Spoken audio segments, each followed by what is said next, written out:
Marvin. All right, great. Everyone ready to get started? Righty, go ahead and call this meeting of the Planning and Zoning Commission to order today, Tuesday, August 5th. May I get a roll call, please? Yes, ma'am. Chair Williams. Here. Vice Chair Berto. Present. Commissioner Aragon. Here. Commissioner Anderson. Commissioner Gidgerelli. Present. Commissioner Wood. Here. Commissioner Ayers. Here. Great, thanks. And if everyone would join me for the Pledge of Allegiance. I pledge allegiance to the flag of the United States of America and to the republic for which it stands, one nation under God, indivisible, with liberty and justice for all. Great, thanks. Next action item, the consent agenda, the minutes of the July 22nd, 2025 Planning and Zoning Commission meeting. Did everyone have a chance to review those? Does anyone have any questions, comments? Not I entertain a motion to approve those. Move approval of the July 22nd P and Z meeting. I'll second, go ahead. I'll go to second that. We have a motion from Commissioner Brutto, a second from Commissioner Aragon. All those in favor? Aye. Any opposed? Alrighty. Any conflicts of interest this evening? Any agenda changes tonight? We do not have any agenda changes. Great. Well, we'll go ahead and get started then. The Western Slope Veterans Coalition and Flat Tops Cowboy Church Minor Subdivision Sketch Plan. This is a public notice action item. Welcome back, gentlemen. Nice to see you. Thank you. We'll start by turning it over to Director Centeno, then we'll ask her some questions, then we'll ask you some questions, then we'll open it up for public comment. Then we might ask some more questions, and then we'll get to the action item. So Nicole, do you want to get us started? Yes, ma'am. Thanks. Extremely long packets. Takes a while to get there. It was big today. Okay, the Flat Tops Cowboy Church and Western Slope Veterans Coalition have submitted applications for a minor subdivision sketch plan and a PUD. Though the minor subdivision sketch plan needs to be approved before we jump into, the PUD will be at the same time, but two different applications. So for the sake of everything tonight, we just merged everything together and it's gonna be one approval, but there's two different entities involved in the application process. This is not accurate anymore. Did you have the square footages or the acreage of the new? So the staff report was released and then there was a little bit of a variation change for the overall site plan. So some of the numbers in the staff report are not gonna be accurate because the acreage changed. So the Western Slope Veterans Coalition, if the parcel is approved to be subdivided, will be, It's 89,986 square feet. okay. So I mean, that. And that's okay, so there will be a little bit of a variation. This is just sketch plan, so it's very concept and preliminary. Yeah. But just to let you know that those numbers that are in the staff report and the agenda item summary are actually not gonna be accurate with what is final. Thanks for 2.06. 2.06, so it changed just a little bit. It's still gonna meet the requirement for subdivision of 2-acre parcels. The church project is including a 4,400 square foot sanctuary addition, and then the adjacent parcel that would be subdivided is going to be part of the Western Slope Veterans Coalition, which are proposing 22 multifamily units, which ends up being 11 duplex buildings, 3 single-family units, one of which is the larger manager's unit, and then 1 community building. So as we just went through a quick introduction, I feel like it's important to talk about the background of the Veterans Coalition. They have been in front of the Planning Commission before with a different location that did not suit their project the way that it needed to with the access and the density in a landlocked location that only had access through an alleyway. The town is very much so in support of their cause and what they're doing. But we needed to find a better location, so when the town was approached by the Flat Tops Cowboy Church about subdividing their parcel. We were looking at the ability to subdivide and looking at the access off of Home Avenue, which is a legal street access. And thought that maybe there would be an ability for them to partner and figure something out together. We made an introduction, and then sure enough, that led to where we are today. And so this is a much better location and suits the needs of both the church wanting to subdivide the parcel, as well as the Veterans Coalition wanting to put in, or to create a project that will support veterans in our area. Give them a helping hand up. So the location is at the Flat Tops Cowboy Church, which is over on the corner of First and Home, which is pictured in the, on the screen now. The parcel will be subdivided from north to south. And the zoning is currently an R2 zone district. The church is functioning off of a special use permit, which is why they were allowed to have a church in a residential zone district. The new subdivided portion would end up being a planned unit development because it doesn't fit within the realm of any of our zone districts.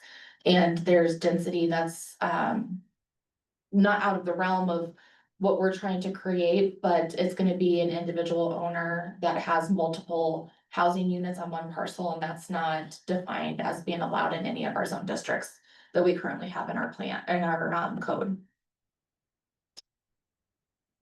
I did put the minor subdivision sketch code requirements within the staff report. The Planning and Zoning Commission will be a final decision-making body on the sketch plan. But given just like the Main Street Plaza, that there's so much that's gonna go into this, and it's more than just a typical minor subdivision. The applicant is gonna take the sketch plan in front of the Board of Trustees as well to get feedback from them before they just come to them for final plat, because the minor subdivision allows the preliminary step to be expedited, so it just goes from sketch to final. So it would be beneficial for the applicant to get feedback from the board before they just go in front of them with a final plan. Let's see, the comprehensive plan deems this, excuse me, neighborhood residential. And part of the comp plan talks about having the neighborhood residential a higher density. This fits within the realm of what staff interprets the comp plan to be indicating that would be beneficial within this area. You did put more information in there on that. The conceptual plan is what actually changed, just the property line really changed. But this is still a pretty good indication of what is being proposed, that the property line. I will switch over to this one just to show you. The proposed property line before ran across. It was impeding their ability, the church's ability to have a little bit of extra space with their walkout patio. So the newly proposed property line is, it jogs and deviates and around the church building. So the church building has a little bit more space. Are we gonna see the church at a separate time there for their patio or at all? So the subdivision will happen first, and then we'll zone within the subdivision, we'll zone the second parcel. And then both entities will come back separately for their own site plan reviews. Okay. And then that's when you'll get a little bit more of an idea and better say on exactly what is taking place, what the square footages are, that'll be the final step before building permit. Parking will also be an issue. Or question, So parking would be addressed at the time of site plan review, very good. making sure that Thank it you for letting me meets all play. those requirements, yes. So this is the existing church. If you can see my mouse moving, the addition would be to the west side of the church, and then we would have the subdivision, and then this is where the Western Slope Veterans Coalition would have their multi-unit development. And at the time of site plan is when we'll go deeper into the details. And if you were a commissioner at the time that the original application came in, you got a pretty good idea of what that was going to entail. The application process, the requirements, and more information on their operating plan essentially. And so we'll get into that more at the time of site plan review. So right now, this is, we're trying to give you a bigger picture of the concept, but this is a sketch plan for minor subdivision. Oh, let me get back to the packet. So overall, staff finds that the sketch plan proposal aligns with the town's governing documents and that it's a viable start to taking this project to fruition. We do recommend an approval from the planning commission for the Flat Tops Church and Western Slope Veterans Coalition minor subdivision sketch plan with the following conditions. And some of these are the generic ones that we add to all of them, that all representations made are gonna be accurate, that the applicant provides additional requested documents and pays all related fees, that the applicant develops and receives approval for all necessary governing agreements. Part of that is gonna be at the time of final plat, there will have to be a subdivision improvement agreement, and so there's gonna be agreements that go to the Board of Trustees. Number 4 is that all referral agency comments are addressed, which the applicant's been extremely quick on getting us anything that we need, and they've actually gone above and beyond and completed steps in the process that we haven't even come to yet, such as a traffic study and making sure that they're staying on top of any documents that are gonna be needed in the future. And then number 5 is that each tract of development requires a site plan review. And then number 6 is that this approval is not for construction. There is a recommended motion, and their whole application was added to the staff report for review, if any of you got a chance to look over that and come up with any questions that you may have. Otherwise, I'm happy to answer any question that you may have, and then see if the applicant has anything to add.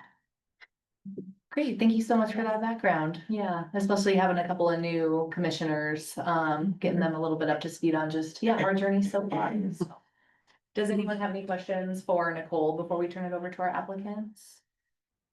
The question, Nicole, here, it shows, I'm looking at the existing utility corridor right there with the water services. Are them just typical 1-inch service lines? Because it looks like they dead end. I don't see anything going through and connecting them the other side of this little parcel. I could address that if you like. Yes, go ahead. Can I put it on the screen? Yes. Which one were you looking at, Eddie? 26 of 158. Okay. Short answer is that sewer and water main that runs through the parcel at easement feeds the subdivision to the north of this. So it does continue through. And right now we have just designed those as 3/4 inch water services and 4-inch sewer services to each unit.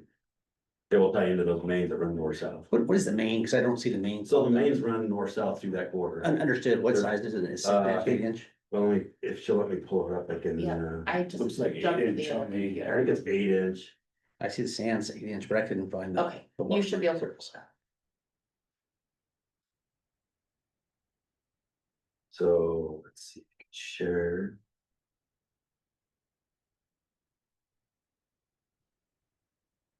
And this is some that Derek hasn't, he gave some feedback, but the engineering feedback as far as the utilities will come at the next step of the process. Yeah, I was just More curious with the easement and information, everything yeah. like that, cause I know usually like the town, the builder and everything, developer will take it from Yeah, where the easement to the main to each of the units and Yeah. responsible for that costs and stuff like that, but I just wanna make sure that there's not a whole bunch associated with the upgrades and everything else for Yes. this.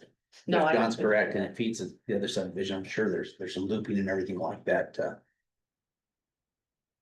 just curious. yeah, Yeah, no, that's great. so the sewer is 8-inch PVC, there's inverts and rim elevation there, we got plenty of fall. There's water, sewer and irrigation in that corridor, feeds the subdivision behind. Sopris is doing the engineering on this project. Okay. And then we'll just tie the individual taps into those main lines, so they've looked at capacity and stuff already, so we're actually 90% done with construction drawings right now. Nice. If that answers the question. Does that ditch have any flood potential? There's a ditch running right through the, it's part of the 100-year flood drainage, but they did have a full drainage study done. okay, And part of that drainage study includes all of the requirements and our engineer did look at that to make sure that it was, thank you, So I can show you that if you'd like to see it on the screen. sure. So we actually did a full drainage analysis, and you can see we went all the way back to the hog back. So these are the different drainages that we researched.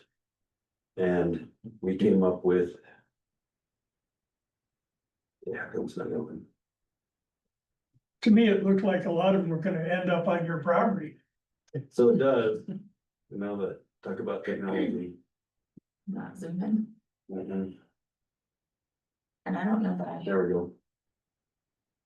So it's not a floodplain, it's not under FEMA jurisdiction, it's just a drainage. Okay, But with that drainage study, our engineers determined the base flood elevation. Because essentially we still have to deal with that runoff water, right? Mhm. So. This is where 100-year floodplain comes into effect. It comes down the middle between the two parcels. And the top back and curb along Home Avenue actually acts as a weir, and that's what kind of determines that flood elevation, that it runs into the city streets and into whatever stormwater system you have. So all that means to us is we need to make sure our finished floors of our buildings are above that base flood elevation, which actually works pretty well since we're in that landscape area. The church addition will protrude out into that area, but all we have to do is make sure we backfill around, keep the finished floor elevations above that or access above that. So we've taken that into account with our design. thank Good you, question, though. thank you. That's a tough one on that site. Yes, it just looks at, when you drive by, Yeah, you can see it. Yeah, I was curious about that too, especially with that overlap onto the parking area, like if that gets paved, there's a lot of, it looks like existing mature trees there, if any of those require removal for development. If any of that's gonna exacerbate some of like the pooling that might happen there, and then also the entryway, like if that's gonna come out to the street, if our system can maintain that inflow. so the short answer is you'll get the same amount of water you always did. Now, we may fill in that channel, that drainage channel, which we're allowed to do. Same water goes through there, just doesn't pool as much before it runs through. It may just run straight through, right? So we have no storage capacity, which we're required to for the flood elevation. So as far as the parking lots go, they're built up. This is the new proposed parking lot for the church, and this is the one for the veterans. They're both high enough. They're at or above the base flood elevation, but even if they get some water in them, it's really gonna hurt. I'm not concerned about it. We've taken into account for the church addition, obviously, that's gonna have a basement, solid walls, the entrance is on the side above the base flood elevation. And I can say all those are elm trees, I think, and Pastor Jeff is here tonight. I think the intent is they all go away. And new landscaping will occur on the entire site. And just real quick, part of what we got to looking at after we got further into the construction documents is that property line that you're running through the middle kind of crowded out the church addition. It seemed to make more sense for them to have control over what just for setback, but for the landscaping around that building.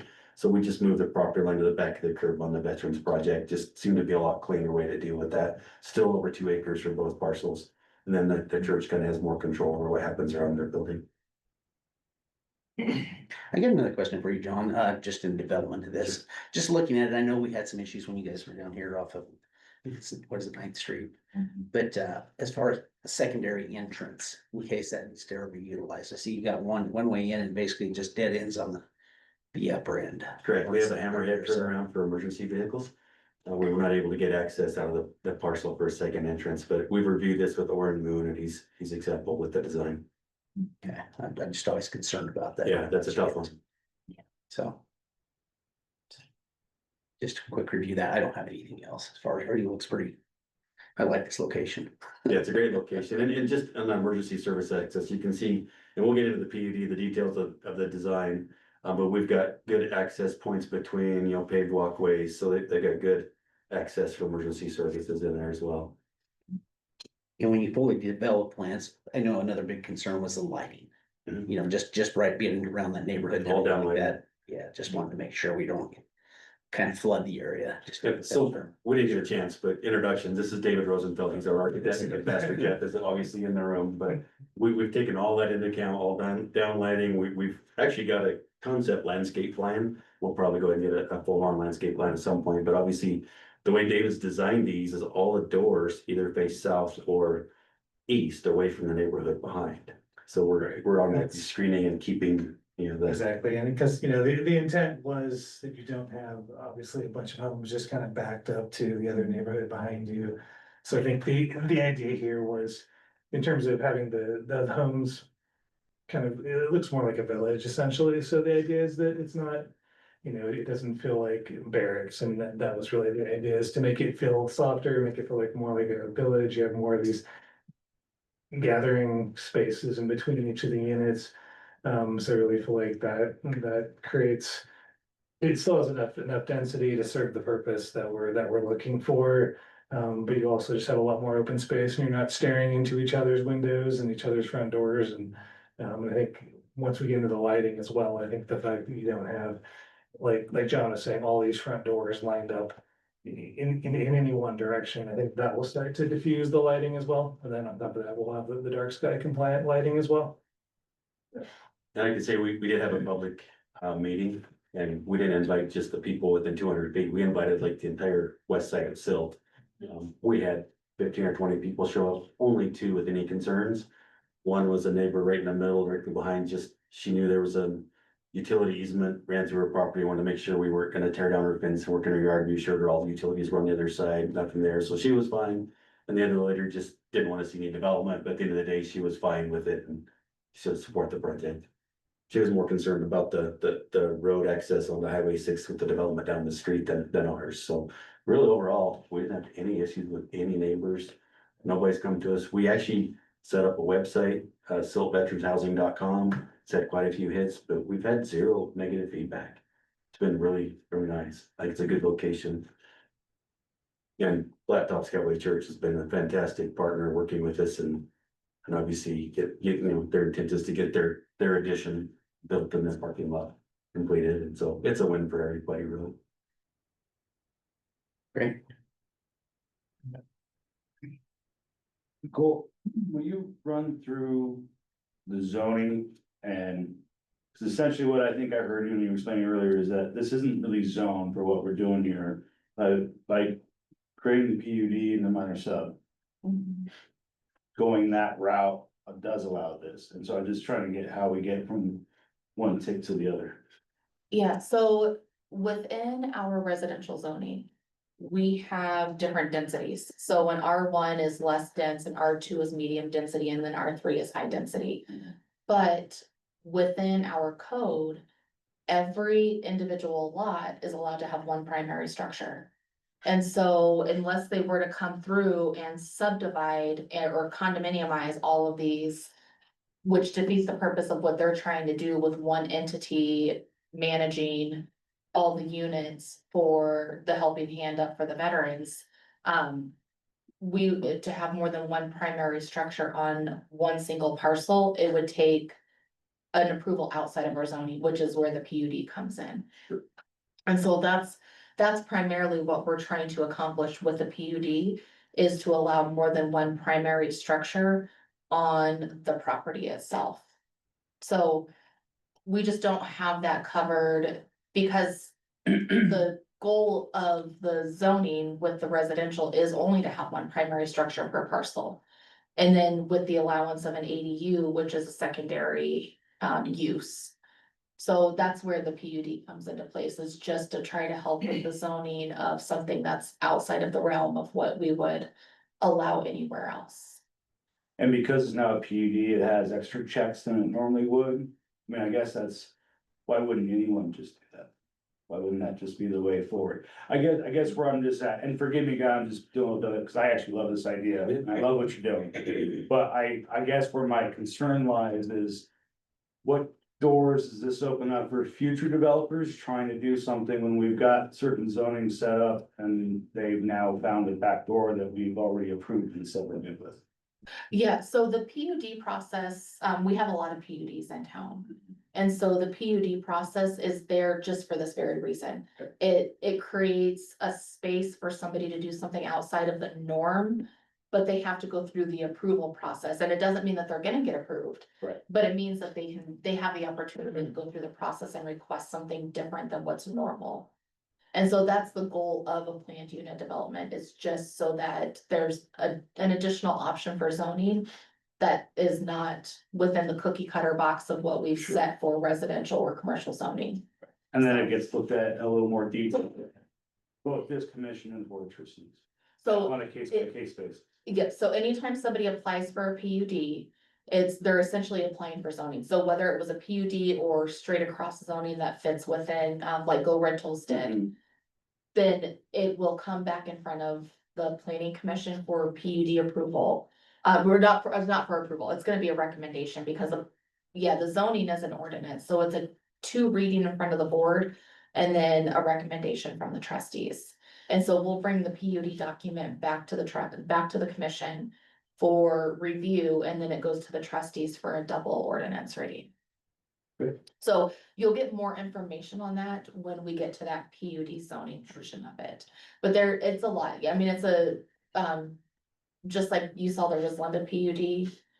There's gonna be very detailed information in there that we'll bring back, and then you'll have an ability to weigh in on it and say, well, hold on, I don't like that piece of it, or this is all gonna fit within the realm of, because that's the big thing with the PUD, like what we had talked about, I think it was the last meeting, is we can't get too deep into the weeds at sketch plan because the overlining zoning is the fail safe. And so if you're okay with what you're zoning over there, it doesn't matter if this development were to do it or the next development were to come in to do it. What you're allowing for density and zoning over there is what is acceptable. So that's the fail safe if somebody were to not develop something and you're establishing zoning, or for an annexation, you're establishing zoning that you would be comfortable with regardless of who was developing it and for what. That whatever they develop has to fit within that zoning. So that's what the PUD would be, is when it comes back in front of you, it'll have specific information, it'll have building heights, and like everything that we cover in our zoning code will be covered in that PUD. And so if you can look at all that and say, okay, we're okay with that building height, we're okay with this density, we're okay with it within this 2-acre parcel, we're okay with all these things happening, that's when you would approve the PUD for zoning. So it is a step process, it's not just an implicit, okay, they wanna or they wanna create a PUD, it's approved. Well, and that's how I understood it, but I guess I needed it a little more thoroughly Yeah. explained, and you did Well, that and in it's- some, so thank you. Yeah, it's good to clarify, especially in public meetings, to make sure that everybody understands what it is in the process. Yeah, thanks for that, Director Centeno. It's important to remember too, that we still comply with the intent of the comprehensive plan and generally the density. In this case, I do a lot of these subdivisions, probably a half a dozen a year, probably 75-80% of them are PUDs. And all that does is allow me to write the PUD guide to say, hey, our project doesn't fit 100% within the box of your land use code, which rarely happens anymore, because all easy stuff's built. And it allows us to do a PUD guide that says, here's where it doesn't. In this case, it's ownership. It's just, you guys never had to deal with that before, so it's not in your code. So we can just say, hey, it's one owner for all the properties. They're gonna manage it forever. The other one is we can look at setbacks, building heights, but we spell that out clearly so you can see when it comes in front of you that here's what's different than like major subdivision saying. But the overall density and the comp plan is still there. Thanks. Nice questions, yeah. I had a couple of questions, but I wanted to make sure that everybody else had an opportunity to go. No, I don't have any questions, but I'm excited to see this project come back and that you have a good partner now. I'm good. Work. Thank you. We're excited too. I echo Commissioner Wood's comments. Yeah, I'm really thrilled to see you all back before us here. I know, it was tough, when we had the other parcel, and so, yeah. No doubt about it. I'm thrilled. I'm tickled, Nicole, that you guys the town was able to work with you, the applicant, and the Cowboy Church, and just for this all to culminate in a really nice looking application here. Really nice job. Thanks for going above and beyond too with some of the things that you knew that we would probably be asking about, the traffic impact study and drainage and all those sorts of things that you don't have to have quite yet. So really appreciate you guys being on top of the ball with that. I know in prior conversations, we did talk about the location of silt in general for this project and kind of some of the positives and negatives that might be associated with that. And one of the things that always kind of stuck with me is, silt is so small that sometimes like the access to like healthcare services or any of the other services that I know that you had mentioned in, earlier iterations of this, that your residents are going to be like seeking out and kind of needing, and does silt really have the capacity to accommodate that? Curious if there's like, if you might be able to elaborate or speak to any of like the resources and services that their residents are going to be providing, and like how silt is like a good complement for that. Sure, obviously services are tough all over the valley, right? Housing is tough, finding available real estate to build these on is tough, so. Silt on one hand is a good location because it's centrally located in Garfield County. Now, we intend to, if there's room and somebody in Eagle County or Picken County needs a service, obviously we're gonna take them, but. The intent is that, Western Silt Veterans Coalition is based and kind of serves the citizens here, so silt's good for that. We do have a pretty good healthcare facility here in town with, the clinic out here. A lot of these guys, of course, are gonna go to VA in Grand Junction, so it doesn't matter where we really build it in the valley, they're gonna have to go to Grand Junction. Yeah. VA does have a van that will run at periodic times, and they kind of work with certain days of the week. They come up valley and pick up people, take them back. We're going to put an extra space in the community building for VA counselors to come to the site. We've talked to them, and yeah, they said, yeah, build it. We'll figure it out. We'll get a schedule, and so they'll actually gonna come to the site.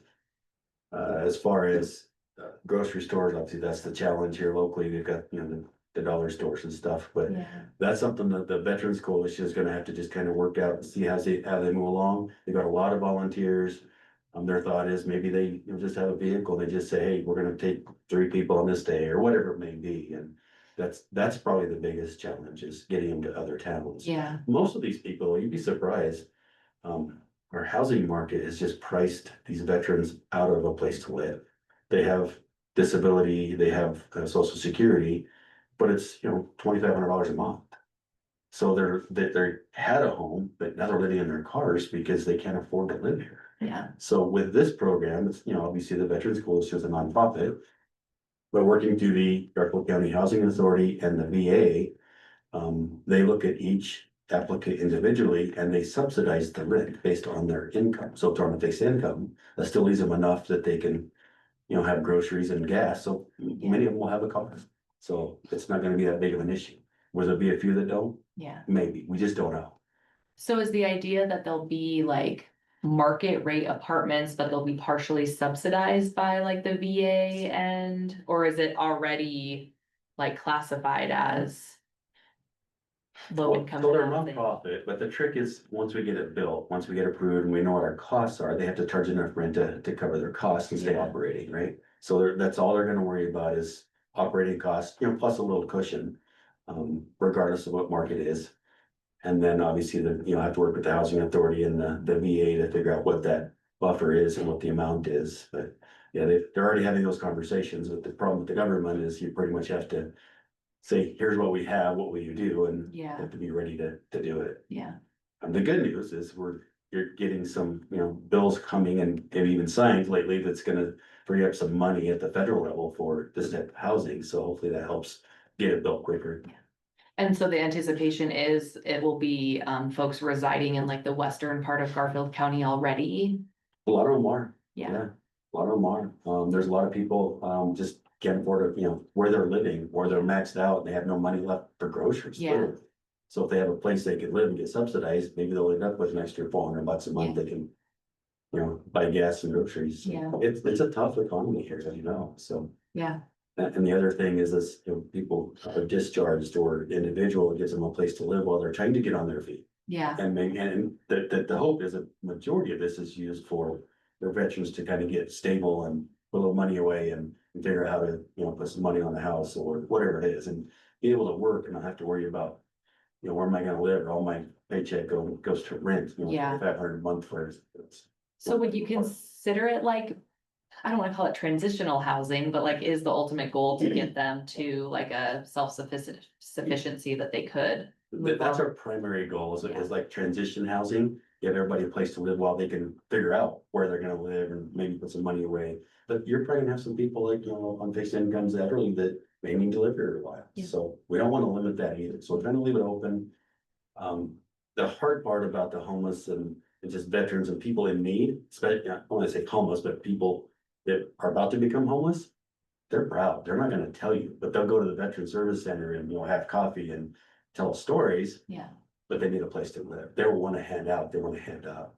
But those people are out there, and it's a real problem. So if we give them an option, then they can have a place to live. And try to figure out what they're gonna do instead of living in their cars. Thanks, I Yeah, guess that was. it's a tough thing. Yeah, no, We're absolutely passionate is. about it because it's a problem. Yeah. It's, you know, that section of our population gets overlooked. Absolutely, and part of me asking this question is so that it gets recorded and then it gets in the minutes and so that there's a narrative about why this is needed and. So yeah, like I know that you've mentioned, like we've had this conversation a couple of times, but I just wanna make sure that like people are reminded about like where we're at and kind of how far we've come with this. I appreciate that. I have a question, so the engineers didn't want you guys to have an exit on Home Avenue.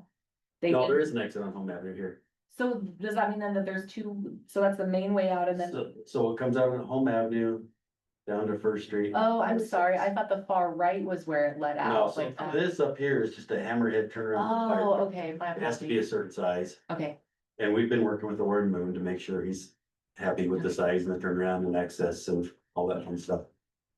and then the removal of the elm trees, You want some? well, so will you clarify, are those considered like an invasive species They in are. town very much They are. though, right? And so. I have a huge seedless cottonwood in my yard that I refuse to take out, and I know that probably a lot of the neighbors over there looking at those huge trees, you know, you just kind of have an attachment towards them, but recognizing that there is Very a. much so. Yeah, yeah, So this isn't the landscape plan, but the concept is the same, that maybe we don't have 4 trees, maybe we have 1 or 2 here, but this is kind of what we're looking at, is we want. You know, a lot of trees, 'cause it Yeah, gives a nice they're feel, really it's a nice nice. buffer on this side, we want some trees, this will be kind of a park, open space between the 2 properties when we're done, it's gonna be pretty nice, actually. Yeah. So we'll plant some nice decorative trees. so the idea is like that those trees like need to be mitigated anyways. Yes. With a replacement plan. Yeah, Yeah. yeah, and I know that we do have like a list of Mhm. whatever the Yeah, ones that we promote that we want to raise from, yeah. and that's the landscape architect's the last piece that we're working on, we're actually getting proposals now for, but we didn't think that was high on our priority list at the moment, but. All right, those are all the questions that I have. I think probably time to turn it over to public hearing, Yes. open it up for public comment. All right, so the procedures for the public comment are over here to my right, your left out there. Where are we at? Number 4. So, I'll open the public hearing. We'll have you guys, vacate your seats to the back if anyone wants to come to the front and speak, name and address. We say 3 minutes. We don't keep a timer, so, just try to keep it around that amount of time. After that, the public hearing will be closed, or you guys can respond to any comments made in the public hearing, but then after that, we'll close it, we'll chat for a few more minutes, and then we'll make our recommended motions.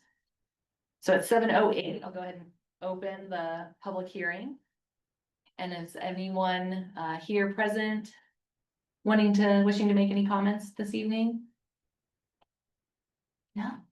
Yeah, Yes. come on up. We'll have you sit right here, right in front.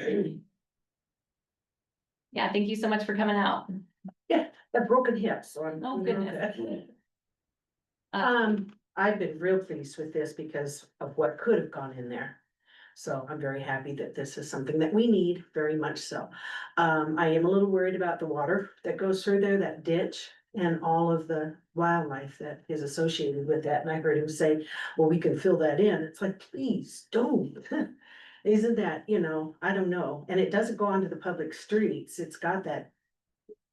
Culver. Yeah, it goes underneath the street. So, that was one of my things that I really think that water source is. Beneficiary in our area for Okay. humidity and ground and birds and everything. And the other thing is that I'm the one that's up against it, I seem to be the only neighbor that cares. I've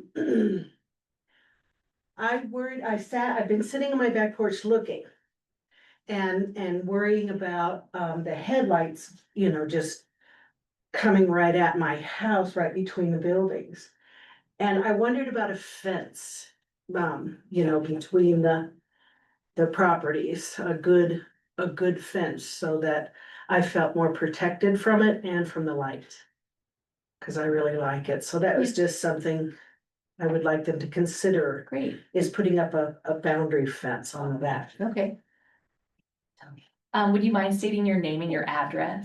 Brooke Caldwell, 298 Birch Court. Great, thank you so much, Sorry. Brooke, thanks for coming down. This isn't the last hearing, so you'll have a chance to come back Good. to address that issue. I really appreciated the letter that I got to let me know that this was coming. So thank you. Great, thanks. And just to be clear, when we say we're still out here, we're gonna recontour that. The drainage will still remain. It'll just be landscaped nice and nicer trees. Oh, good. And that culvert is, I think it's only 24 inch. It will still handle small flows, but the 100-year flows are still gonna go over the back of the curb regardless. So yes, we're gonna fill around the new addition. We're gonna recontour, kind of clean that up, but it'll be nice. It'll still have the drainage when we're done. Thank you. Thanks. Any other public comments, either in person or online tonight? We do not have anybody online. Do you have any comments? All right, it's 7:11. Close the public hearing. And does anyone have any last comments that they'd like to make or questions for Nicole or the applicant? I do not. No?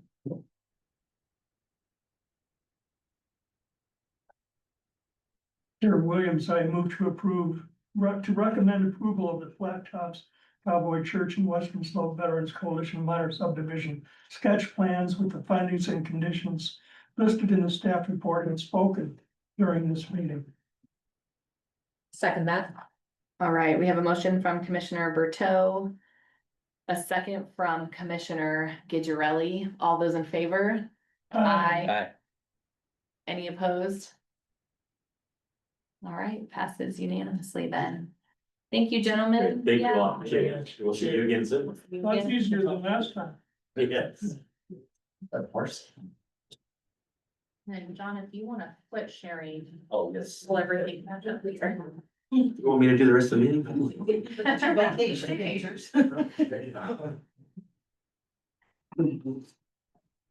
Oh, I'm a little less of it. Where's my stuff? No, I made. That's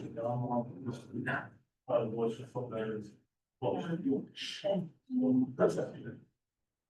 Okay. Perfect, I got it.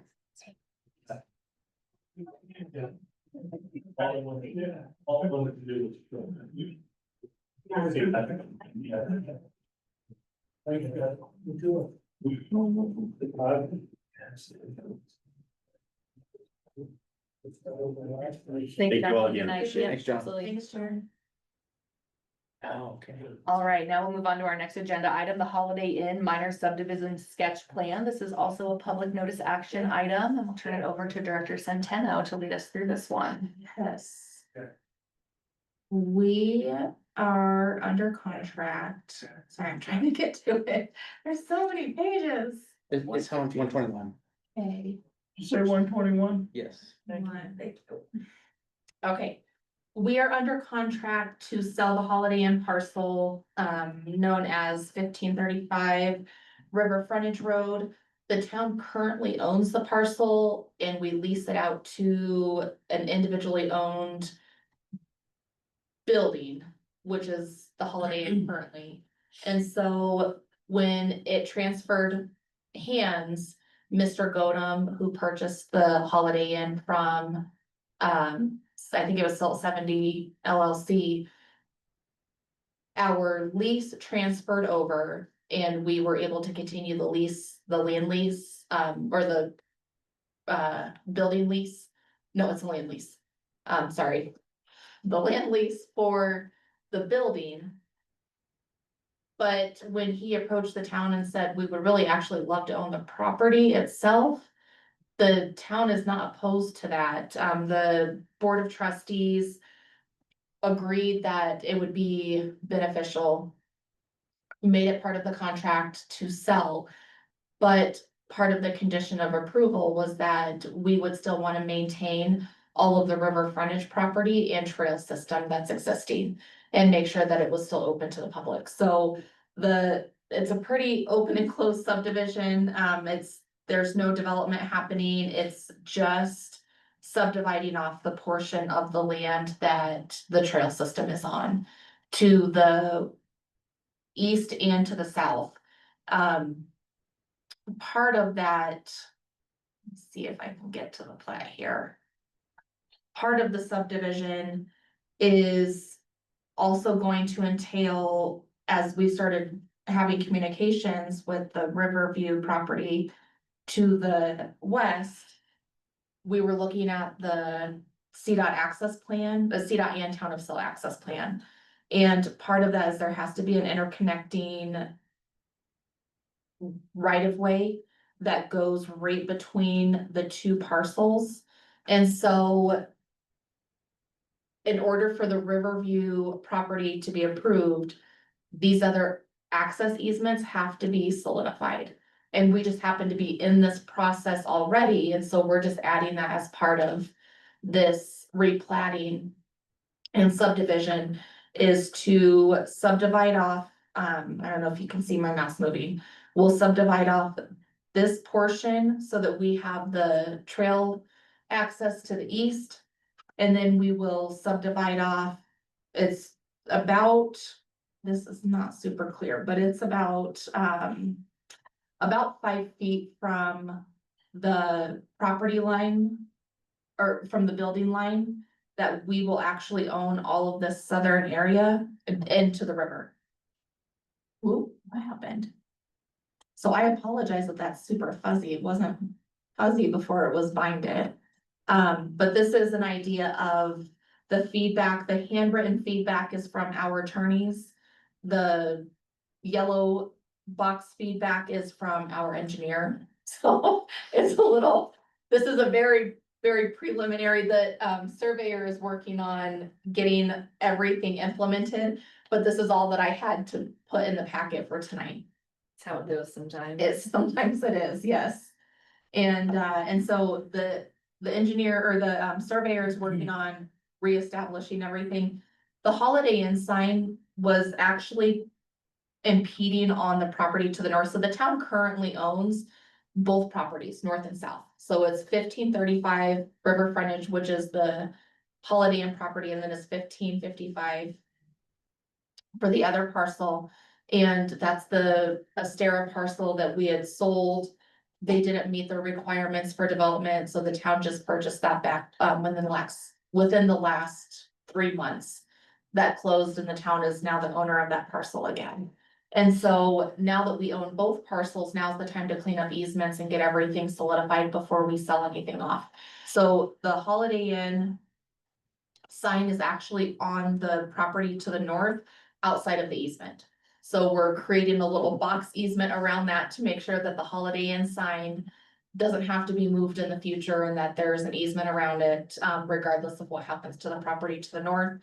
We are going to reestablish, or not reestablish, we are going to initially establish the 15-foot easement on each side of the properties to satisfy the access control plan.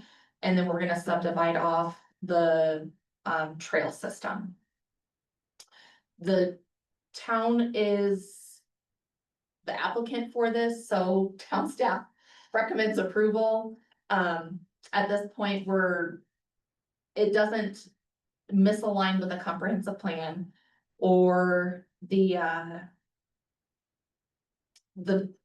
basic foundation of what's already existing. We're not changing anything. We're just ensuring that portions of the property remain open to the public and that we concede with the access control plan and make sure the sign can stay where it's at. So overall, staff finds that it's compliant. We've gone through the process. We will have the planning commission, just like the other minor subdivision, will be a decision maker for the sketch plan. And then it'll go to the board for final decision, which is on the agenda within the next month.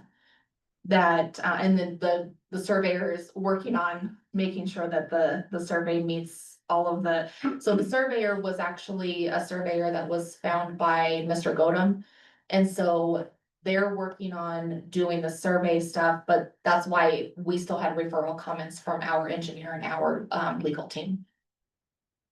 So we recommend approval, and the conditions are that all representations made are accurate, that any requested documents be provided, that the applicant makes any necessary changes and brings this to final plat, that referral comments are addressed, and that this is not for construction. And there is a recommended motion, and I'm happy to answer any questions you may have about the application itself or what it is that we're trying to subdivide.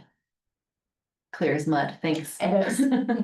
Does anyone have any questions for Nicole before I open it up for our probably non-existent public comment? Yes, not really directly affecting this project, this application. As the Holiday Inn, Mr. Godum or whoever might be there after the sale, are they interested in having a link between the Holiday Inn, a trail of their own leading down to the public trail?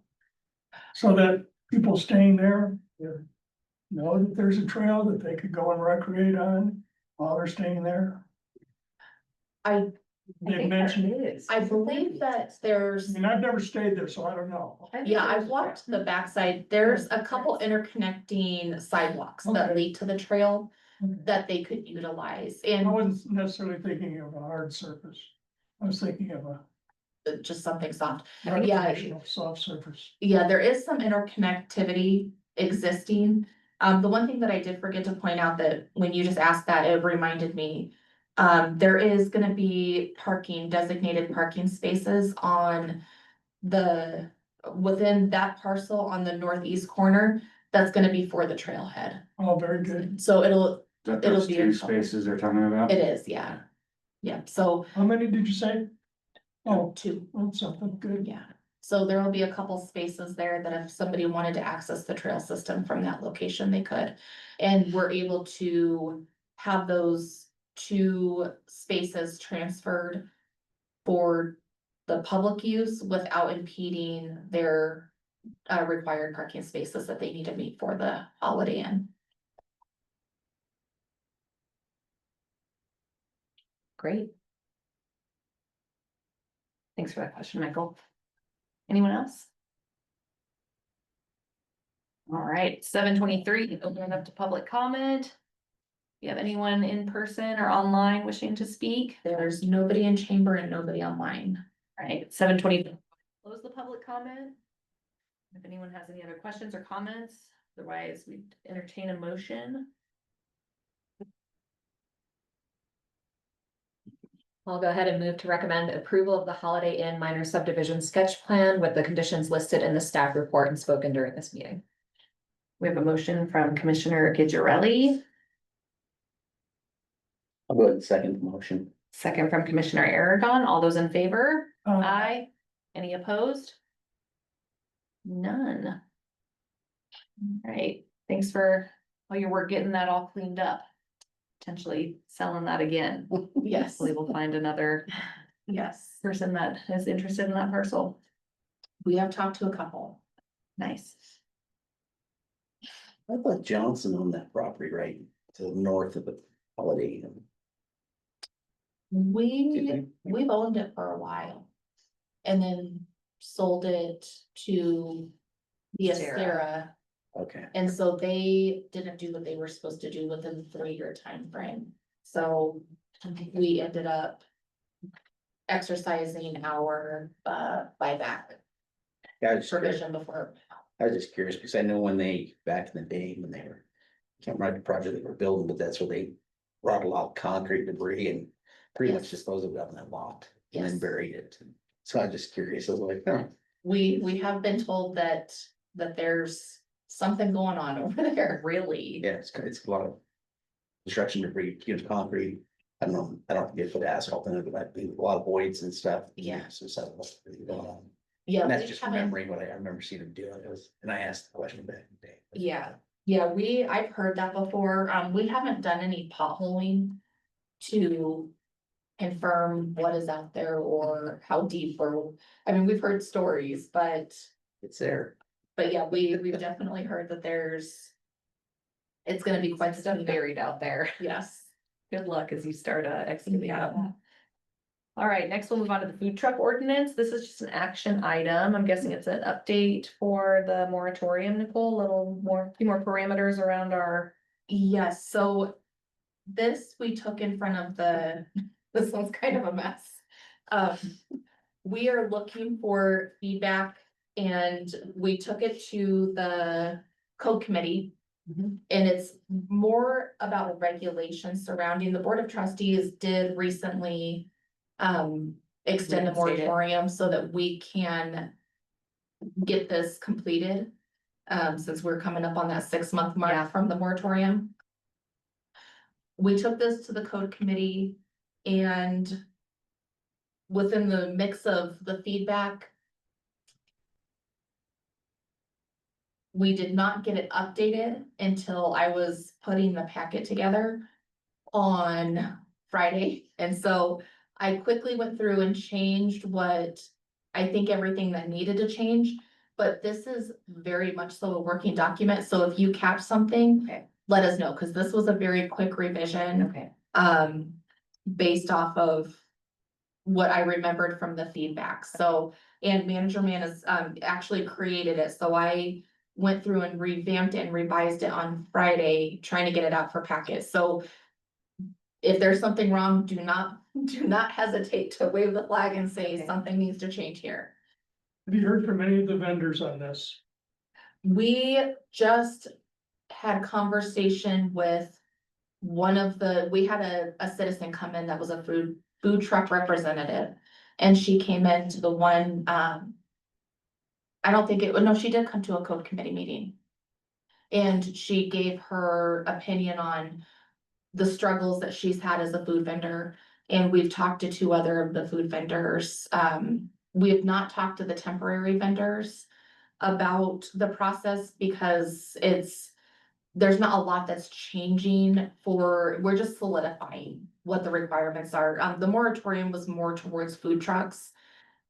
Temporary, permanent, or indifferent. So when Manager Man had put this together initially, he was inputting verbiage that he was finding throughout other municipalities. That's part of what I did with the rewrite is kind of plugged in our verbiage because we already have some of this set in place. I still need to go through it a little bit more with a fine tooth comb. But we changed some of the verbiage to meet vendor's license because that's what we have existing. So instead of a special use license or a special use events license, we call it a vendor's license. So just kind of plugging in some of that verbiage and the definitions. So what we were kind of going back and forth on in code committee was some of the definitions. So the non-permanent location is a non-fixed site on private property where a mobile food vendor is authorized to operate on a periodic basis, not to exceed 3 consecutive days. And we've tried to put all of this into the realm of what do we have currently existing in town?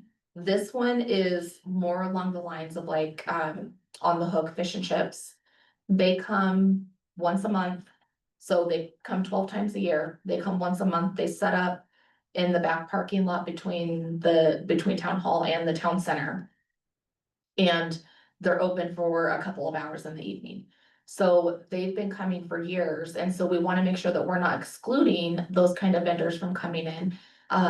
Because they do bring something different and a little bit of a variety and it's kind of a specialty. They come in once a month and like, I don't know if you've ever seen the line, but it is long to get anything from there. So that's where the non-permanent location comes in, where it's somewhat consistent and steady. And it's not affiliated with an event, but it's not a permanent location either. So would like an example of that be the food truck that's at the Brew Zone right now? No, Okay, So so that would not be, that would not be, okay. no, because they went through a site plan and If part they of. can just have that and it's fine, and it's like, Correct. yeah, okay. Yeah, yeah, so we currently, and I can give you a quick background of what we do have. We have the Mayans Tacos, that's a pre-existing non-conforming use because they did not go through a site plan, but they were there before the site plan requirement was established. And then we have the Taqueria Garcia, which is across the street on that same, on 9th Street roundabout. They are also a pre-existing non-conforming use because they were there prior to the site plan requirement. And then we have the Jalisco food truck that is down on South 7th Street. And Were they, after. sorry, what? They were after, right, that we had. They the- were after, so they not only had to do a site plan review, but they had to do a special use permit because restaurants are not allowed in the zone district, or they're, it's not that they're not allowed, they're just not a use by right. It's a special use to allow a restaurant in that zone district. So they went through a special use that was approved by the Board of Trustees and a site plan review that was approved by the Planning Commission. And so they had a couple different elements that they had to prove why that is the best location for what they're trying to accomplish. The other two that I already mentioned are on somebody else's property. The Jalisco food truck is on their own property. They own the land that their food truck is sitting on currently. So then we have that, and then we have Fernie's Tacos that is also on somebody else's property. And he went through a site plan review. And then we have Brew Zone that went through a site plan review, and that food truck is part of like a requirement for liquor licensing. Because he's selling liquor, and so that one was a little bit more of a requirement. He can bring food in, but he also wanted the approval for a food truck that he could just serve food there and not have to cater food in. So he uses his food truck seasonally, typically, or is what he proposed. I don't wanna say typically because hasn't quite been through a full year to know what he's gonna use or not use and when. So he is approved to have it, and it's approved to be permanent. He does have approval that he can bring different food trucks in for a variety. But that was all part of his approval process. And so that like 3-day stipulation that we were talking about, like, doesn't apply to his property because he's got. He has all the Garfield County approvals and the town site plan approval. So he's allowed to be there 3 consecutive days, but doesn't have to be open 3 consecutive days. He can move it and then bring it back if somebody else comes in.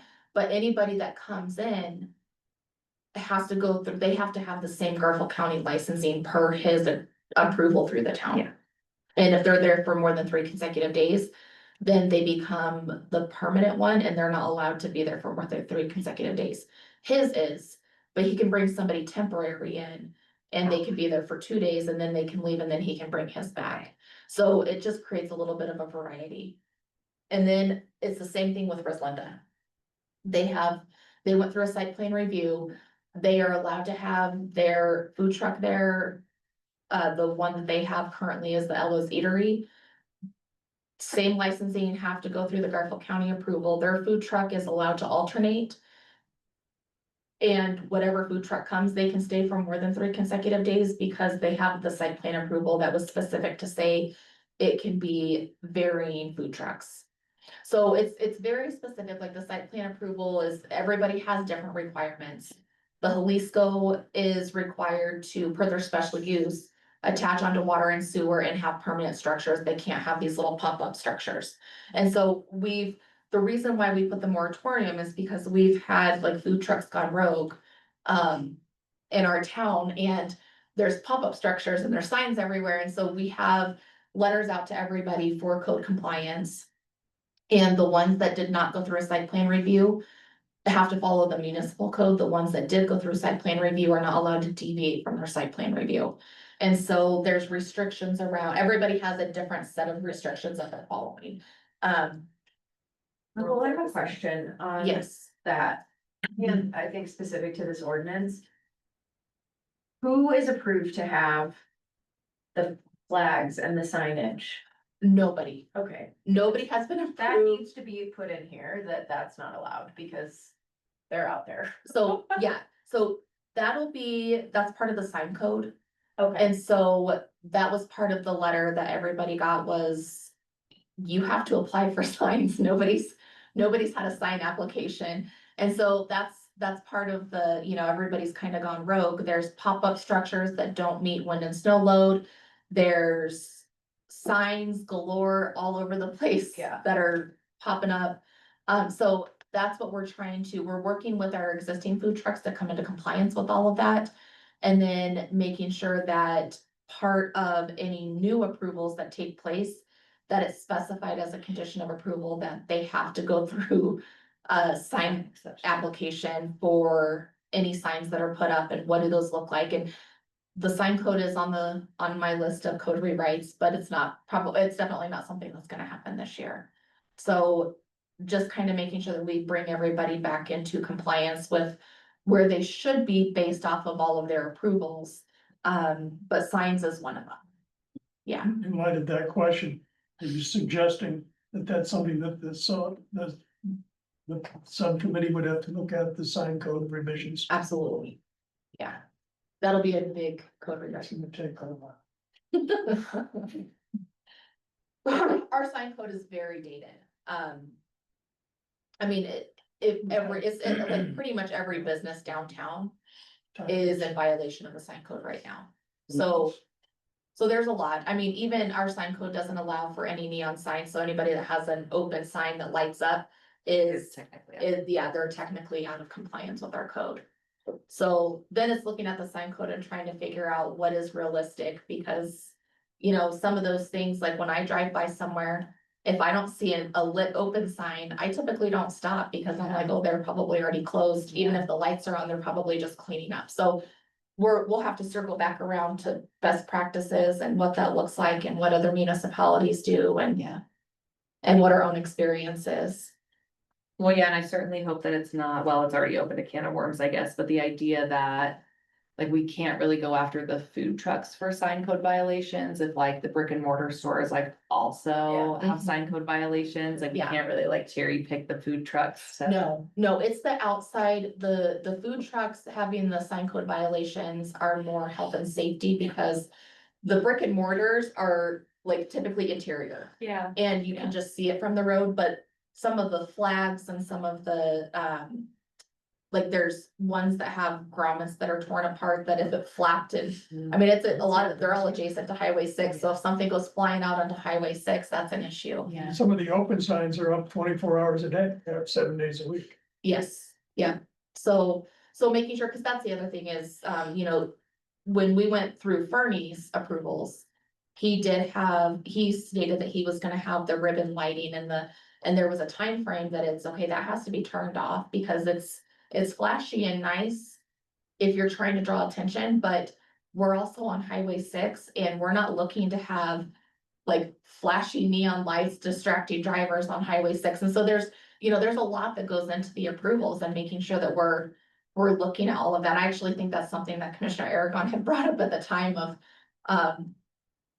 Do we want the flashing signs on Highway 6 that are like outlining the whole thing? So, those are things that we look at the time of site plan review. So then it'll be, well, they're Christmas lights. They leave them up Yeah, all year long. yes, yeah, so. Look out for that one. So yeah, so looking at all that, there's a lot of elements that'll all be determined. So let me get back to, so the permanent location is the fixed location. That's where they can stay open year round. We define private property and public property because people can't just pop up a food truck at the park on a public right of way and say that, they just wanted to open for the day. And then what's constituted as private property, because we have had people come and ask us about doing a block party and having a food truck parked in their driveway that would serve their block as they're doing their block party. And we don't want to impede those kind of, like, we're trying to be community oriented and make sure that we have outlets for events such as that and providing that space. So just making sure that we're kind of defining things the best that we can. And then I had changed E to be a vendor's license, which is short term. We had talked about in the code committee meeting that 10 events or less per year.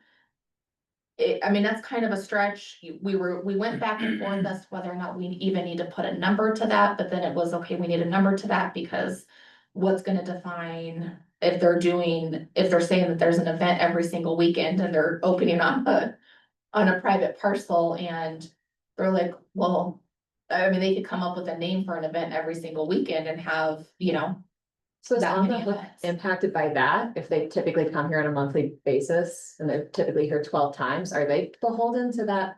So they actually get a business license, so they're no longer a vendor at an event. That comes back to that first initial definition of non-permanent. And so that's where we tried to cover like the three different categories of making sure that anything that we've experienced up to this point. We're trying to cover all of the existing food trucks plus some. So that's where we came up with the three different definitions and three different categories.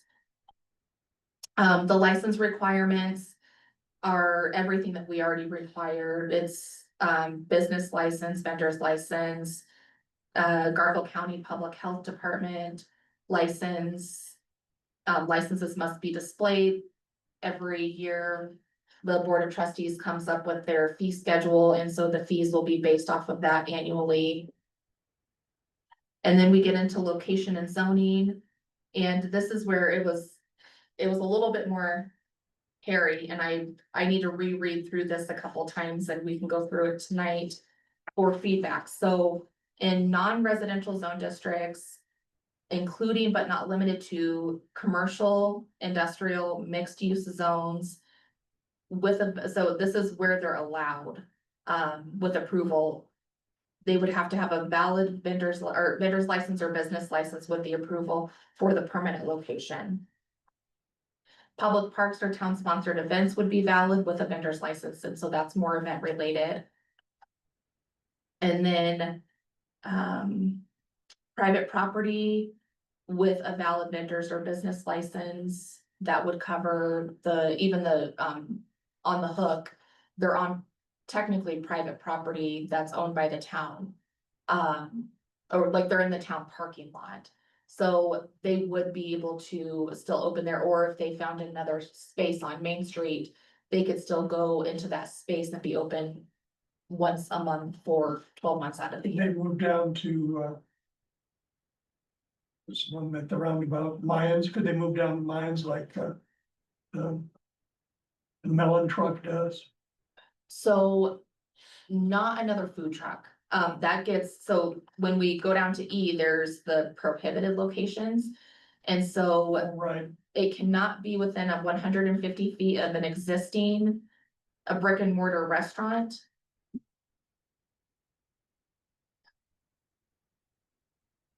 Oh, you know what? We didn't, we just put brick and mortar, because we talked about if we were wanting to do a food court. So if right. we were ever able to gain the space, which would be ideal instead of having the food trucks sporadic everywhere. If we were able to gain a space that was large enough that we didn't want to prohibit the food trucks from being with other food trucks. Just so that we could do a food court. So technically they could, but they would have to go through a site plan review at that point. And then they would have to prove parking, and the site plan review is to prove parking. And access and, all of that jazz. So they would have to go through that process. But what came out of the code committee really is, I keep saying site plan, but the application for a permanent food truck, the code committee actually wanted to take it a step further and say it's not just a site plan review that comes in front of the planning commission only. It actually is gonna be a special use permit across all zone districts for a permanent location. And so that, I mean, it's another hoop to jump through, but it's a process that it will help the town ensure that what is coming into town is what is wanted and needed in town. And so we can't put regulations around the type of food. So we can't say there's no more taco trucks allowed in town. But if they come and present everything that they present and it doesn't feel like it aligns with what the town needs, then the Board of Trustees, the Planning Commission would be a recommending body, and the Board of Trustees would be a final decision maker and determine if that's what's needed in the town at the location, and if they have the means to provide what's needed as far as parking and access and utilities and I think the consensus was hearing from some of the brick and mortar restaurants and some of the citizens, there was concern that the town was making it too easy to run a food truck, making it harder for the brick and mortars to stay operational because the food trucks cost less. And the food truck representative that came and spoke on the behalf of food trucks was a little torn with that statement. She said, you know, it is cheaper, but in a lot of aspects, it's also harder because you typically do have to haul water back and forth and you have to dispose of gray water and you have to have you have to prove that you're doing all these things to the county and you do in a brick and mortar as well, just cost less because you're typically tied on to town utilities.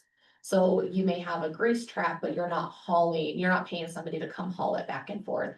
And you have running water, you're not paying for a water truck to come and fill you up every so often. So there's just some different requirements, but that's the biggest one that changed from code committee to now that I hope I caught everything.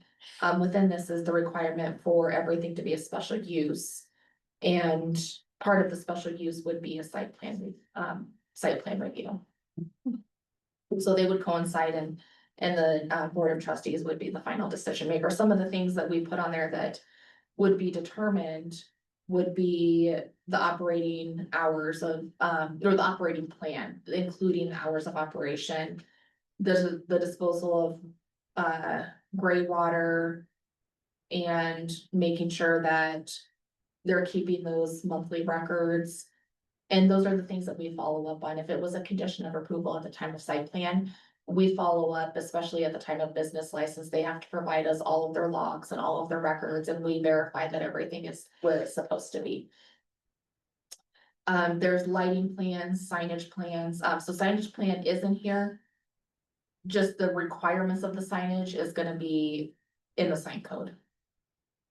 And then we do have accessory structures and those requirements, that it has to meet the municipal code. Bless you.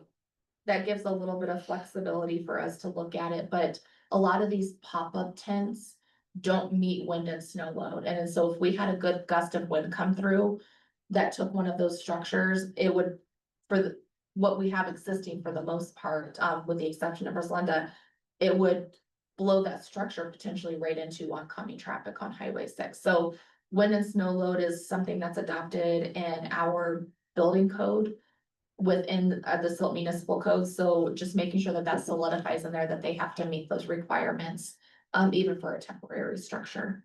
And the building code speaks to temporary structures as well. We also went into the review process and what that would look like, and that they would have to meet health and fire codes, site plan development standards, just like within the last application that we had talked about for the Veterans Coalition. We are a dark sky community that is in our municipal code. So all lighting should be downcast lighting. So it's just making sure that we look at those kind of things and that there's not strobe lighting at the, during the evening adjacent to Highway 6. And then approval conditions, special use, permit term and renewal. That is one thing that was talked about at the code. I apologize, I'm still getting over the pneumonia. My throat gets dried out really easily.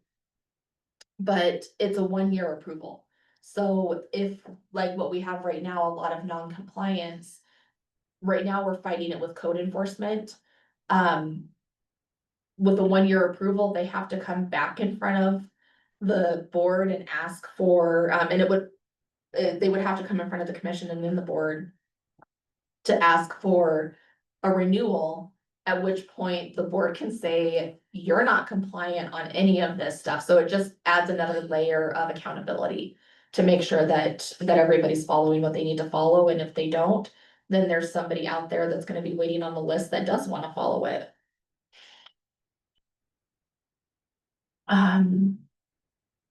There is generic operational standards and hours of operation. at the code committee, it was originally 7. But we have food trucks that open at 6 and provide breakfast burritos to people on there. I don't think we wanna limit that. I'd open earlier. Yeah. Yeah. Yeah, so I moved it from 7 to 6 on Friday. I didn't get to talk to anybody else about it. But that's why we're here, is to have feedback if it needs to change. We've had some issues with the propane tanks. Our code and the fire code is pretty restrictive on the capacity that you're allowed to have. And within the town, the code has been pretty specific that nothing more than 120 gallons is allowed. A typical one, I think, is 5 gallons that you would hook to a gas grill. Anything over 120, even though it might be easier, it also causes additional potential dangers. It makes a bigger boom if something were to happen. And so making sure that that's been a condition of approval on all of our current site plans for food trucks. But making sure that it's written into code that that's something, just in case somebody's processing one and they're trying to remember what all needs to be included, we're just trying to solidify it. And then we put that inspections will take place and that violations would default to the 1.12. And then title 1713, which is our schedule of uses, would just include that everything needed to be a special use. I'm trying to see in here, we had talked about limiting the number of food trucks.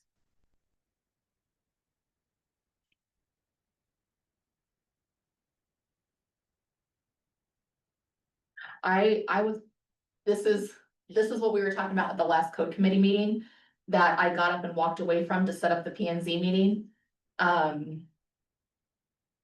So I did not have notes on all of the food truck related items. Michael, do you remember? There are gonna be. We have currently 6 or 7. So we have 1, 2, 3, 4, 5, 6 that have gone through a site plan review, 7 with the on the hook temporary. I think that was the number, 7. Cause we had talked about, like, I was setting up the Zoom meeting to figure it out, but I vaguely was like overhearing, we had talked about 7 food trucks and then we had Derek talked was about pretty- tying to a Pretty population. set that the number was the same as what's existing now. Okay. So the 2 things that I remember was either the number that's existing, we set it at 7, or we tie it to the population, like what we did with We Mary. didn't do that. We didn't do that, okay. So feedback from the commission on number of food trucks and that restriction would also be beneficial because that needs to be added into this ordinance, because I don't see it. Yeah, that was gonna be one of my questions, is why is there not a restriction Mhm, in the ordinance? And I would say no more than 7. okay. So I would wonder, I think there can be a restriction, but I think it should be to the permanent ones only. Sit here and say that On Hook is the only temporary one that comes in, they're number 7, now nobody else ever gets to come in. Even at a temporary point. I don't think that's quite right. Either that, or we've gotta cut it where it's 5 permanents and 2 temporaries. How that works, because everyone's already here. That gets a little iffy in my mind. I guess I'm pretty much hearing, if we're restricting it, we'll never see a different food truck here ever again. Or not, Unless one goes out of business in this. unless one goes out of business, yeah. Or the property sells, those kind of things can. I thought we had more than that, because I remember when you had your events, is that one of the food trucks that leaves their site here and goes to the events, the concerts? No, so that's a different one. So that's the event vendors or the event food trucks would not be part of the restriction because there are only 4 events. Which that's the 10 per year, correct? That's the 10 per year. Yes, so when we're looking at it, because we had talked about kind of splitting it up too. Mhm. And making sure that there was a restriction on permanent and then temporary, gets a little bit hairy because if the Mayans moved out and somebody wanted to come, but they didn't want to go through the process of a site plan review and they knew that they couldn't prove the access and parking or whatever their concern was. They could come in for 3 days, Friday, Saturday, Sunday, and then leave. And then come back the next week, Friday, Saturday, Sunday, and then leave, and then come back the next, like, they could do that all year long. And Never be under the. never have to follow the restrictions that somebody that just didn't leave had to follow. And so it was trying to figure out how to put the safeguards in there to protect the people that wanna stay here year round. While also setting restrictions that are fair to the brick and mortar businesses. And like, it's all a juggling act to make sure that we're being as fair and equal to everybody as possible without. Yeah, and it's difficult to do that, and especially this, I mean, food trucks should always be temporary unless I forgot what a food truck was about, but, Well, the ones on the. if they roundabout, wanted to be sure are. permanent, Yeah. why don't they build a brick and mortar? Which is why I understand the other brick and mortars complaints about it being too easy. I certainly side with that comment and agree with that. I think these food trucks are by design to be temporary, so it's odd that we're struggling to find a way to control them setting up and just never leaving, because at this point, the ones that are here, they are gonna fight tooth and nail, and we say, well, we have to go out of business. Well, that's gonna be hard for them to happen in my mind. It doesn't take a lot to operate the food truck. You get the gauge on what business is coming in, you only cook so much food.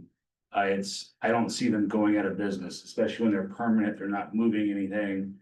It wouldn't take much of a safety net bank account for them to stay open for a very long time with no customers, in my mind. That's just my 2 cents, my look on it. This whole idea of permanent food trucks seems odd to me. I'm probably odd one out on that, but. I definitely think it should be split up to some point, because in my mind, I see food trucks should be temporary. And we shouldn't. Cap this at what we have now, because the ones that are here are never gonna leave. And that'll never change, and we'll always have food trucks all downtown. That's my concern. Thanks. Not that I have an answer. Yeah. to No, this. I don't have a solution. I'm just saying, I worry about that. I think this is just the action item is more related to like feedback on the resolution, and then this will go to the board. So I think Nicole's intent is really just to hear our Yeah, feedback. on exactly. it. Yeah, what's on that? I wanted to start off by thanking the folks on the code committee for all the work that you guys have put into this. This is hard won text language to be dealing with. So thank you guys. I'm curious, was there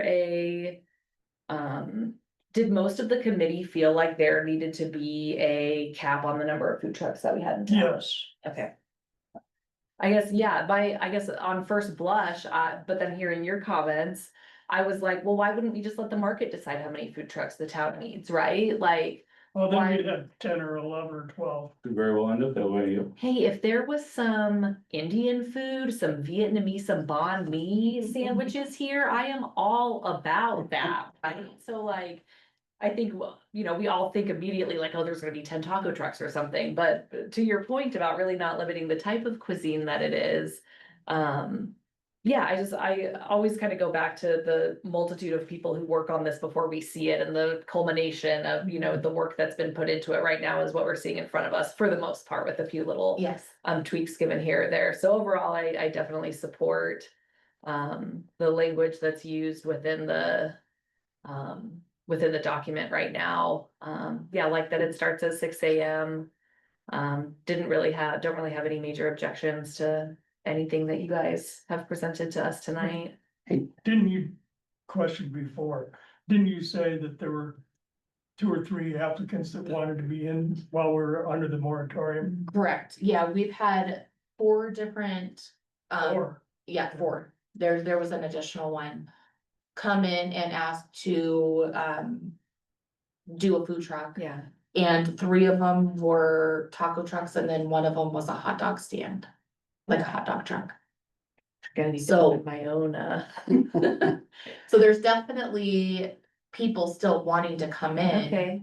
To think that there is not already, that to think that the business is viable, Mhm. despite what's Yeah. there. I don't understand why people would think another taco truck is a good idea to have here, like. The market is very saturated. for Yeah, sure. like, someone's not doing their market research. and didn't you say Rifle has a limit of 4? They do, yeah, Rifle is limited, Newcastle doesn't allow any permanent food trucks. They actually did allow, because of the liquor licensing requirement, they did allow 1 food truck to permanently be located at, Mexico. yeah, what is it called? It's the new Oh, brewery. Down Valley Brewing. Down Valley Brewing, yeah. Yeah, and that was because of the liquor liquor licensing license. requirements, yeah. Hey, Nicole, I got a question on this. I mean, with these permanent ones and everything like that, the biggest thing that I really do see a lot of is it's like dust mitigation or anything like this, maintenance and upkeep of the drives and all that good stuff. I mean, it seems like, especially as dry as it's been this year, you start getting into situations and there really is nobody maintaining or upkeep on them, that people drive in and I mean, it's just what it is what it is. And then Yeah. eventually it just, it's pretty, I don't think, Barren, yes. yeah, and Yeah. it seemed like, we'd have something in place also where, that's kind of a being operational. You need to maintain that surface or whatever to make sure that, it's where everybody's not suffering as far as, I like Rislinda, go out there, but when it starts blowing, it's freaking just it's like, wow, It's a really? lot. Yeah, it's overwhelming, to be honest with you, and it just don't seem like, that's one of the last things they're worried about, it's a bit, food supplier, vendor, whatever. But, Yeah, that'd be part of something that I would like to see implemented too, or, yeah, so dust mitigation and, like property maintenance. I mean, something like that, yes, I mean. Cause I know there's means and methods, mag chloride a lot of times that they use with the gravels to keep the dust down and it lasts for quite a while, but there's a number of things they can do, but not doing nothing just really don't. It's not a good answer. Yeah, so I think we can add something like that to the requirements where it's like disposal of gray water and, the size of propane tanks and add something like that there so that it's on the checklist within the ordinance. And then, do you think that adding the requirement for annual renewal will help with that accountability and making sure I that? think so. I mean, That you they- have to make sure you have to account to do that additional work. I mean, it's an additional fee and Mhm. you should be willing to. I mean, brick and mortars, they have to, you got pave service, you got all that other good stuff. So I mean, Yeah, and we would request from the trustees to have it, not the whole fee, that the renewal fee would be less. So like currently it's $500 for a special use. To renew, it might be half of that. So, I mean, it's still an expense, but I don't. it's like the cost of doing business. Do you think any of them have grounds for essentially asking for grandfather, because you've already been approved and we're just going to renew now? And it's not a new application? Yes, That's my so. worry, is we're coming to this great list, Mhm. we're also limiting anything new coming in. But then anyone who's here is just getting a renewal and they don't necessarily have to conform to the new codes because they're already in and grandfathered. Correct, so every existing food truck, with the exception of Rislinda, that was a 2-year approval. Every other food truck is either grandfathered in, or it was not a condition of approval that they had to come back to renew. And so what we have with those food trucks is if they're not able to stay compliant with their site plan review or their special use, then we can bring them in for a breach and non-compliance of their approval, at which point it would open the doors again to say, okay, you're in breach, you're gonna have an annual renewal now. And so, like, we have some fail safes, but you're right, it's not, what we're putting in place from this point forward is a much better option than somebody having to be in breach and us trying to potentially rescind Sure. an approval. Well, I I mean, guess, that's- and I'm not really familiar with any of the site plans, and I don't know how, what the stipulations were and what they were asked to follow in comparison to the new code. Yeah. I mean, there's, I guess, some of that in my mind, I'm wondering, does this, especially if we're capping and no one else is coming in, what does this accomplish? I mean, don't get me wrong, let's do it, because someday something's gonna leave, someone else is gonna come in, hopefully. Yeah, And this will be here and it'll be ready, so I don't want anyone to feel like their work is not valued or appreciated or needed in that regard, but I fear a lot of this is just, I guess, planning for the future. it's a long ways out. framework to be proactive rather than reactive like we have been. Yeah. It's tough and and part of this with, once we limit the amount, we just wanna make sure that we're setting things up in a way that's gonna be successful, because I mean, you never know, somebody may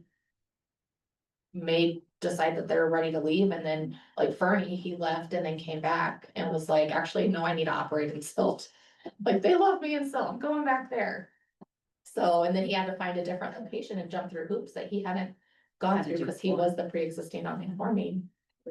So, yeah. Any other comments for Nicole before we wrap this up? I have a few questions, if that's okay. I saw parking noted in there a couple times. Is traffic analysis also kind of included in the site reviews for permanent locations? No, yes and no, it depends on what it is. So currently, the smaller restaurants that we have wouldn't trigger a traffic analysis. Unless CDOT was like, hey, hold on, this is gonna generate too much traffic. Yeah, just thinking about like those that we have clustered right on the roundabout, just like Yeah. seems like that would be a consideration in my Mhm. mind, so, yeah. so Yeah, curious about that. CDOT what typically triggers the traffic analysis are large commercial developments or residential more than anything. So the two pre-existing non-conforming would not have, in my opinion, would not have gotten a site plan approval based off of the lack of access and parking. But they were existing before, and I think they know that if they move, they're not coming back to that location, so they're sticking around. This is kind of a dry question. You said there's some that are on lots with like kind of existing buildings on there. And then the mobile food truck attached, does that count? Do the mobile vendors count against like allowable lot coverage? And like stormwater runoff and all that? Yes. Okay. Yeah. And then, yeah, I don't know, I keep spinning wheels around like the 10 events per year thing. It just kind of feels, I guess I just don't know how it's gonna pan out. It feels like an arbitrary number to me. I'm like curious on. If that will feel restrictive to folks who are temporary, which I would support bringing in a diversity of more temporary people coming through.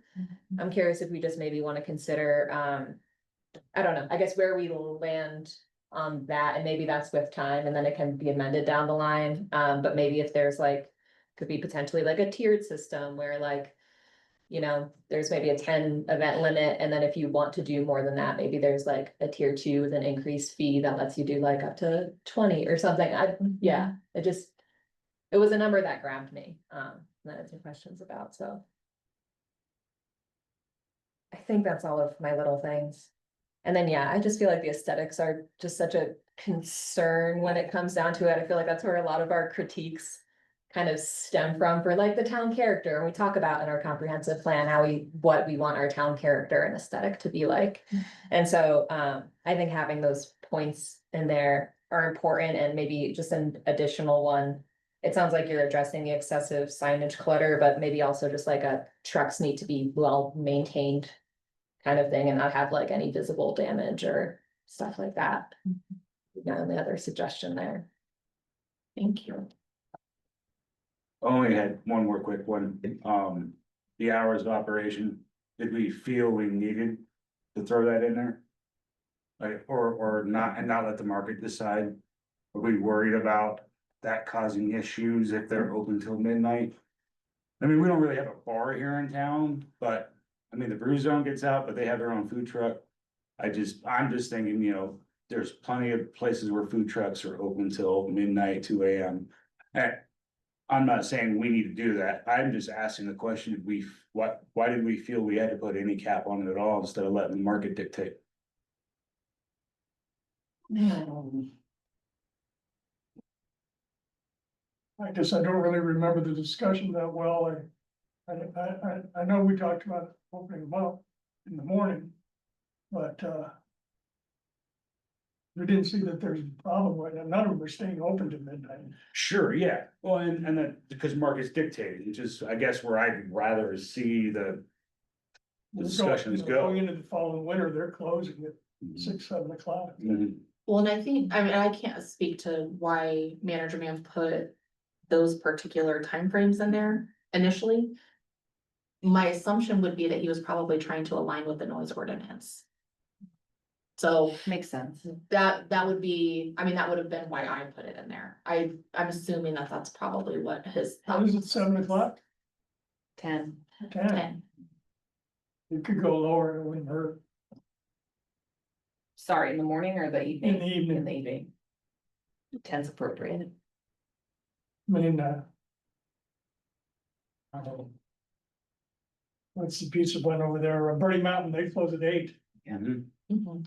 Yeah, we don't typically have, I mean, even And, Brew Zone, he put himself to a 10 o'clock. time. Myers Claim, they close at 9, I believe, 9:30. 9:30. Mhm. And Go there. that's fine, if that's the way you wanna go, I guess Later I on just weekends. question the need to put anything. Yeah, Yes. well, and we'll talk about it more. Yeah, the comments. Especially considering everyone's kind of shutting themselves down anyways. Like, I don't know why we need to make it a code. Well, and I see where you're coming from, because that's typically what we determine as site plan or a special use, is they present to us their operating hours and their operating plan. And we determine if that's viable or not. I don't know. Not to mention, if nobody ever opens up till 6 a.m., I'm never getting breakfast time. So, Got Maverick. Yeah, no. Maverick's open that early. Very early. Thanks, Director Centeno, appreciate that. Let us know where this goes from here. Any updates that you have once Will do. have a chance to clean that up a little bit. Last few agenda items. Next is the planner's report. Did everyone have a chance to take a look at that last page of the packet? Have any questions for Nicole? I have a question. With the code review committee. Not that all of what is being presented to us is not important, because it all is. I'm thinking, how are bigger picture code issues being prioritized? Primarily code that could positively influence our economic development and our sales tax base, like, are those codes being risen to the top to be revised, reviewed, pushed forward? Not that food truck ordinances and code is not important, but I'm thinking, like, how do we make it easier for folks to do business here, bring a business here? Generate more sales tax revenue, so. One way of doing that is, can we prioritize the code to where we are hitting those pieces first? So we did the housing needs assessment.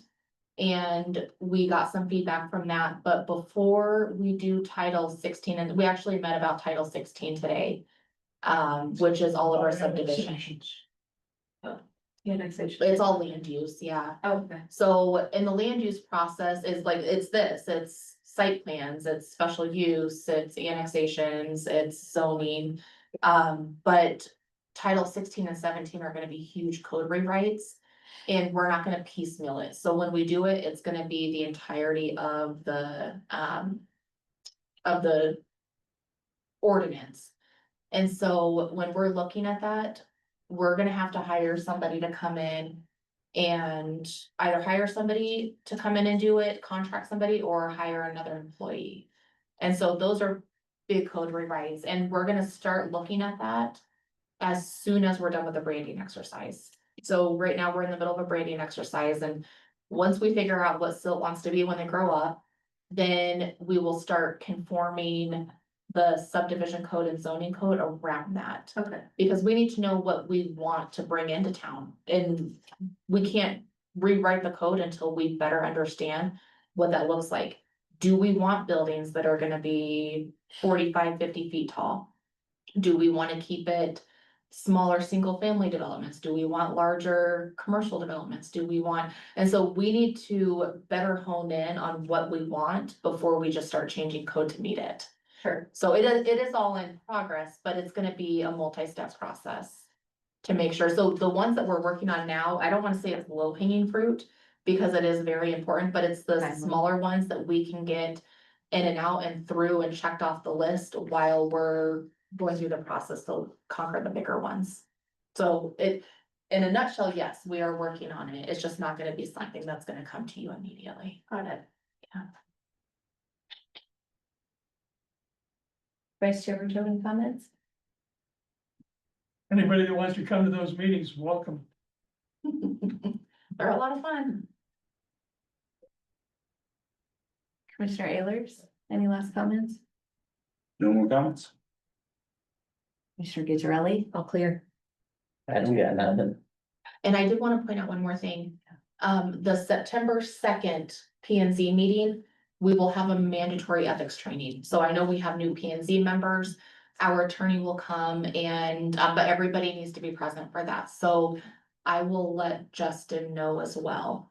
So it'll be a good ethics training. He's really great at the ethics. We don't have a second meeting this month. We do not. No, Very good. Been seeing a lot of you all lately. I know.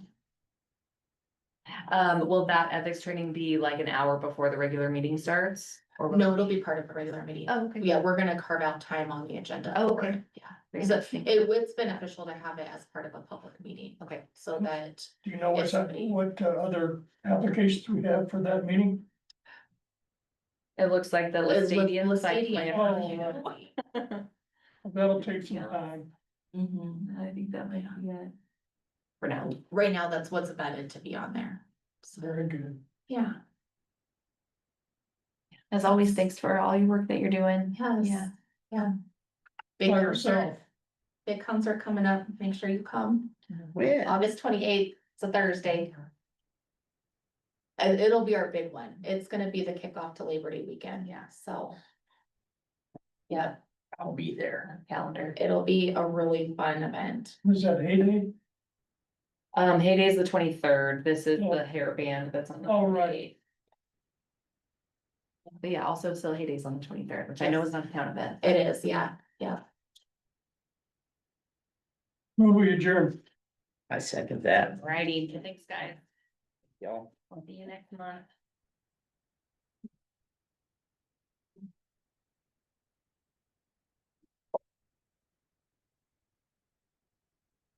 Hooters go. Usually just get stuff in there.